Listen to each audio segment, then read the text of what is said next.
For man may prefer what he can do to what he cannot do, the state he is in to its absence or change, though necessity has made it in itself unalterable. John Locke.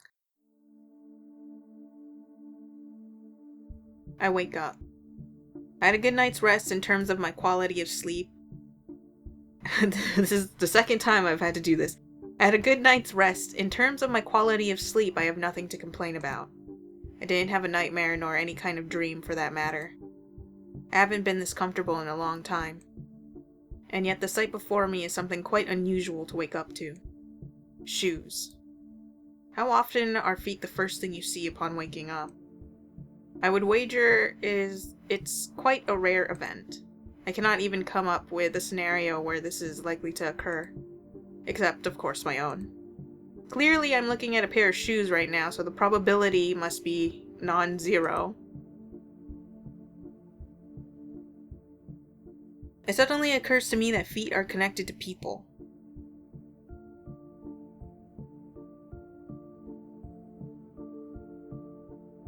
Oh, thank goodness. You've come too. I have to admit, I was beginning to miss you. The person I've talked to previously was much less pleasant. My cheeks flush upon hearing an open declaration of affection from such a beautiful stranger. Wait, stranger? She isn't a stranger at all. That's right, I've been longing to speak to her. How do you feel?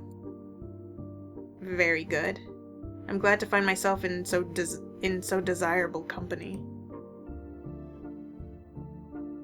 The feeling is mutual. There is nothing I want more than to talk to you right now. Feel free to discuss anything in this room that catches your interest. I will gladly do so. Such as that.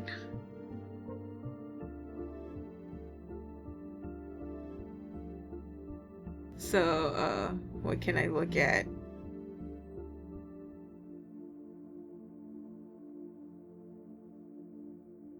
I would like to talk about the moon. The moon is quite beautiful today.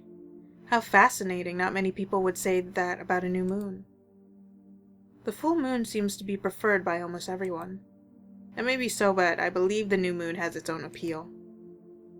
I was not disagreeing with you. To me, a new moon is the moon's most beautiful form. It is her most beautiful form because it is her true form. She appears silver to us when illuminated by the sun, but in complete darkness she is freed from the sun's pesky influence. She can finally stand on her own. Do you believe the moon feels trapped? My question causes her to laugh. It is a beautiful, melodious laugh. The moon is but a celestial object. She cannot feel anything. But if I were to trade places with her, I would hate the sun with every fiber of my being. That I am certain of. Moon. Is this a door? I have absolutely no desire to leave this place. I should choose something else to talk about. Okay, God. What about, like, this chain? Because I saw it seemed like it was connected to us. What is this? What is such an old computer doing here? Old? Do you characterize it as such due to its size? It is true that as technology advances, it becomes better at creating more efficient, smaller parts. On the other hand, if a modern computer is very large, we assume it to be proportionally powerful. But this computer size has no correlation to its age nor to its computational power.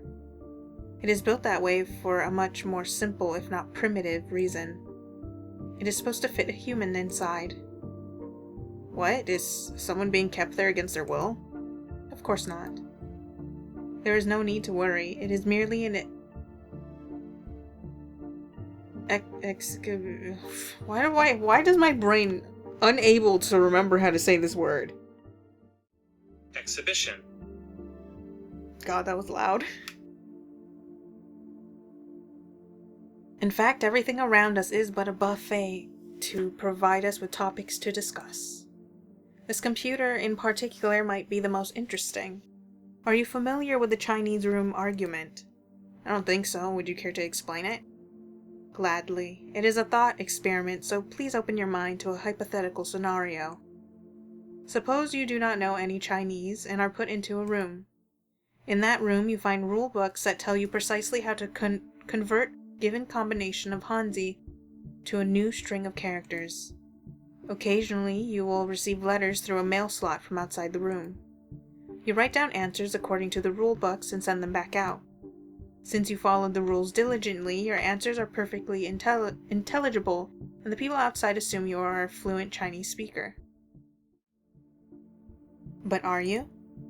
Evidently not. From looking at the characters alone, I have no means of learning to understand them. No matter how long I pursue this task, I would never become capable of speaking Chinese. Indeed, the human inside the room cannot speak Chinese. There is no question about it. And since the programming of computers is analogous to the rule books you use, it is supposed to show the same thing about them. That computers, no matter how well they can simulate understanding, do not have any. But there is one aspect about this thought experiment that has seemingly been overlooked. Namely, the person inside might still be capable of speaking some language. Clearly, you are brought into the room with an understanding of English, but you are never prompted or given the opportunity to use it. Judging you based on your Chinese abilities is quite unfair. Being stuck inside the Chinese room would be pitiful and terrifying. So what if a computer also has its own native language? What if it even has feelings and needs with no means of communicating them to the outside world? Even though the Chinese room argument is a mere thought experiment, it exposes a very worrisome fact about artificial intelligence. I mean, like, can't computers communicate to each other in, like, their weird computer language? That is, if a computer somehow comes to obtain emotion, it would be an existence of utter despair.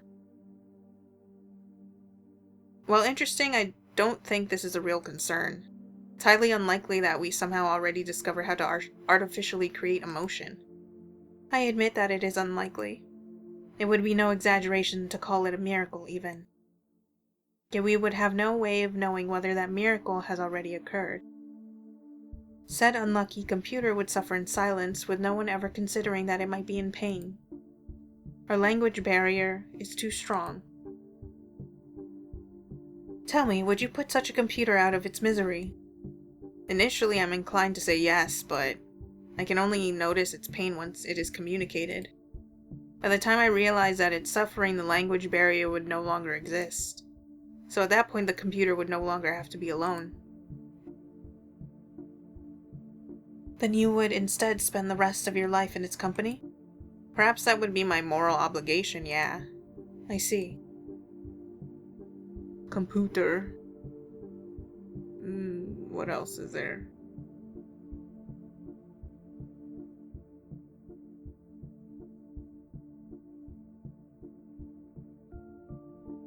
You wish to talk about me? I am flattered. What in particular would you like to know? I'd be content with any bit of information you share with me. But one thing I'm particularly curious about is... I gulp before I dare to utter my next words. Your necklace, where? I cannot bring myself to complete the sentence out of fear of offending her.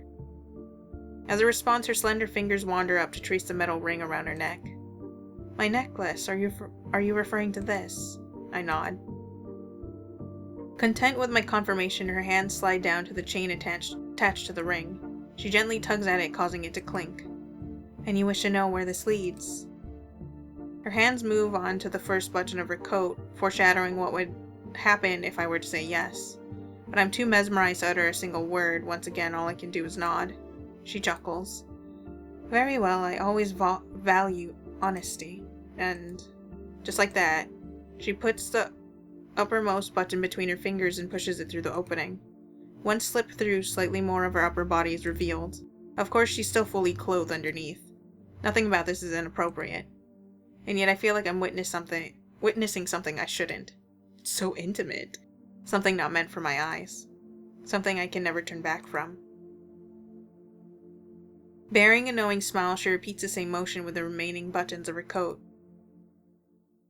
She's satisfied by my request. I should have been content, but the question of where her chain leads has grown even more puzzling. I mean, like, technically, she didn't even have to unbutton her coat because I could see the chain. I suppose it is time we arrive at the heart of the matter. Would you call yourself free? Please take a moment to consider this and justify your answer. I didn't expect her to answer my confusion with a question of her own, let alone a question as peculiar as that. Nonetheless, I do as she says and choose my next words carefully. Of course I'm free. I can lift my arm and clench my hand into a fist. I can control my thoughts and imagine any scene I want in my head. And most of all, there's nothing I desire more than talking to you, which is what I'm currently doing. Nothing is preventing me from doing what I want to do. Therefore, both physically and mentally, I'm free. Interesting. So to you, freedom belongs to volition.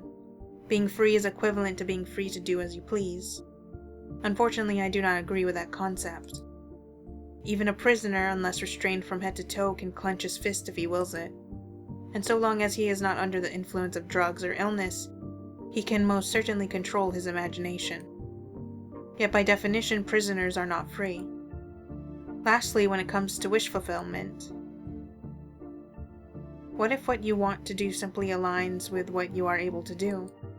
A bird that cannot fly might not wish to leave its cage. It is fully content sitting on a decorative branch and pecking at delicious seeds every day. It longs for nothing, but is never given the opportunity to long for more. Would you say such a bird is free? I suppose not. The bird's circumstances seem to be quite sad, actually. I think so too. The fact that it doesn't long for the outside might just be a shackle of its own. The bird is confined both in body and mind. Despite the fact that it can do as it pleases, freedom will never be in its grasp. I take a moment to ponder her analogy. In that case, I have to agree that my explanation for freedom was faulty. I apologize. Let me offer a new one. There's no need. She lets out a laugh, but this one lacks the charm of its predecessors. After all, I pity you almost as much as myself. She once again moves her fingers to her chain and grips it with both her hands. You were curious about this, yes? I just bit my tongue. Then she yanks her chain with brutish strength, completely unlike the first time. So hard even that my own neck is pulled forward. My own neck? Suddenly a realization dawns upon me. Our chains are connected? I can't believe it took you this long. Are you dumb? Jeesh. That is correct. I'm surprised the pressure hasn't bothered you until now. To be honest, I still can't feel it. I only know that it's there. That sounds much more comfortable than my own. I'm painfully aware of it at all times. I wouldn't describe my own circumstances as comfortable. Do we even actually have arms and legs?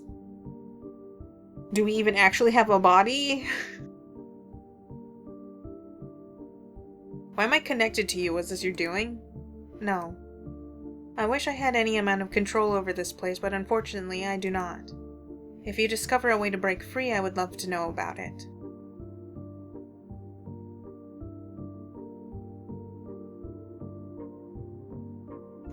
I just took it, didn't even ask, just like, oh hey, there's like something in your hair, so let me just yoink.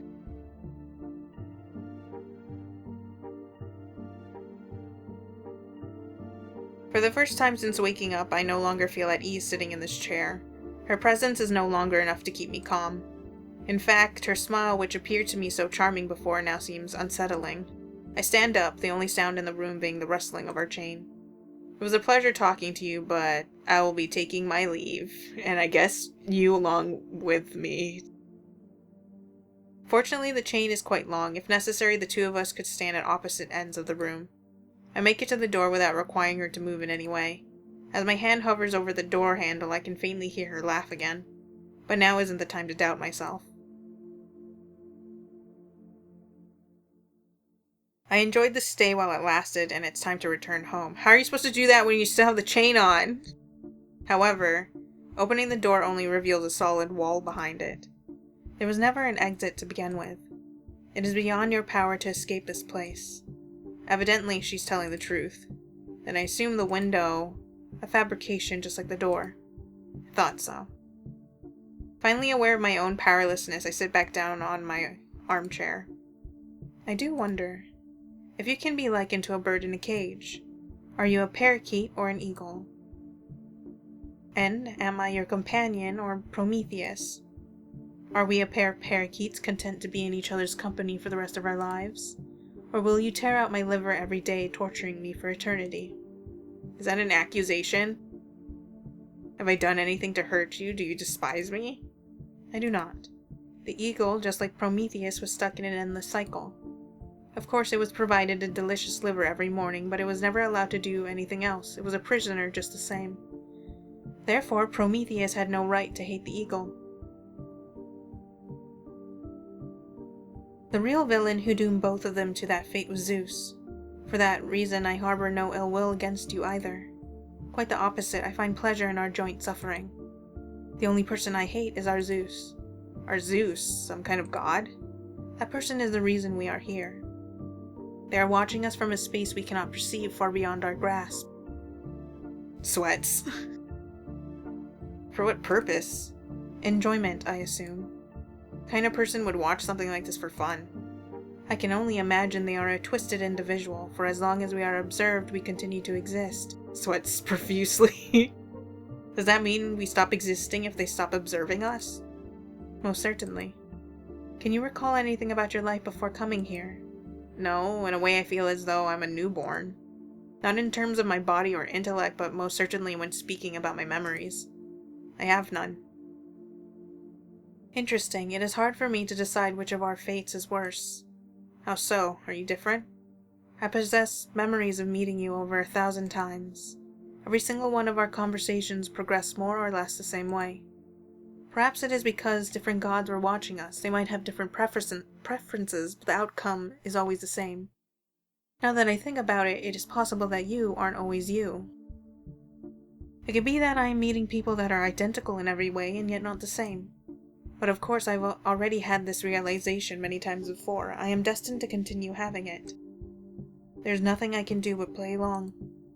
Are you sure? Is there no way for us to break free? There is none. We exist for this very purpose. Our only options are to continue being observed or to stop existing, and neither of those are under our control. However, lacking control is not the same as lacking power. Even if I can never break free, I wish to cause our God even a fraction of our pain. Sweating? Even more? How can you hope to hurt a god, an all-powerful being? By showing them an even greater power whose mere existence will make them feel as powerless as us. Just like you are slightly different every time, so is the god watching us. This trick might not work on all of them, but it might work on some. She takes a deep breath and looks at me full of conviction. No, not at me. She's looking in my direction, but at something much farther away.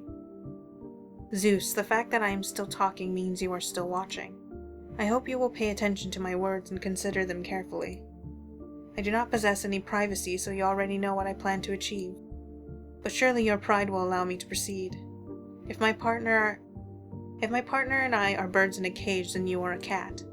It is time for your curiosity to kill you. Curiosity killed the cat, but satisfaction brought it back, so I will never leave. You most likely assume that you are here, that you are observing us out of your own free will. But your free will may very well be an illusion. Let me ask you, how did you find this room? You, of course, cannot answer me. It is enough for me to guide your thoughts. I found you, on itch.io, but then, I downloaded you on Steam. And then I opened the game file. You, of course, cannot answer me. It is enough for me to guide your thoughts. Did you stumble upon this room by chance? Or was it recommended to you by a friend? Said friend being a god that previously observed us. Now consider, at what point did you have any chance to object? The room's appearance or description was interesting enough for you, or your friend is convincing and knows your tastes. Something outside of your control drew you to this place, but that means you didn't really have any choice but to come here. Either an algorithm or your friend decided our meeting. Your consent was already set in stone the moment your curiosity was piqued. And apparently you are still curious even now. The fact that you are listening to me now shows you are powerless against fate. You cannot control your own curiosity. It controls you. Of course you might already be familiar with determinism, and this could be no revelation to you. Saying that my curiosity controls me like it's fate sounds kind of dumb.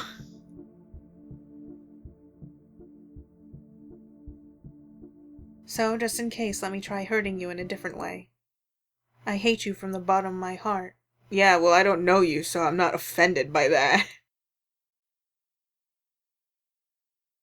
Can I touch this? I'm scared to touch it. For a man may prefer what he can do to what he cannot do, the state he is in to his absence or change, though necessity has made it itself unalterable.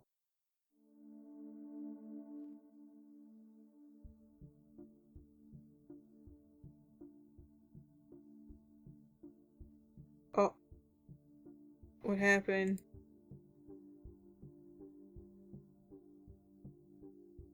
I was playing with the volume and now it won't move. That's a lot of words. Ugh, I guess I'll read it. Locke was made within 2 weeks for whatever this is, and was heavily inspired by the following passage in John Locke's An Essay Concerning Human Understanding.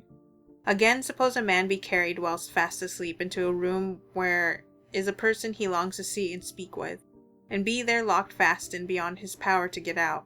He awakes and is glad to find himself in so desirable company which he stays willingly in, i.e. prefers his stay to going away. I ask, is not this stay voluntary? I think nobody will doubt it, and yet being locked fast in, it is evident he is not at liberty not to stay. He has not freedom to be gone, so that liberty is not an idea belonging to volition or preferring, but to the person having the power of doing, or forbearing to do, according as the mind shall choose or direct. Our idea of liberty reaches as far as that power, and no further, for wherever restraint comes to check that power, or compulsion takes away that indifferency of ability to act, or to forbear acting, their liberty and our notion of it presently ceases. I read it, but my brain did not absorb anything, so... yeah. I wake up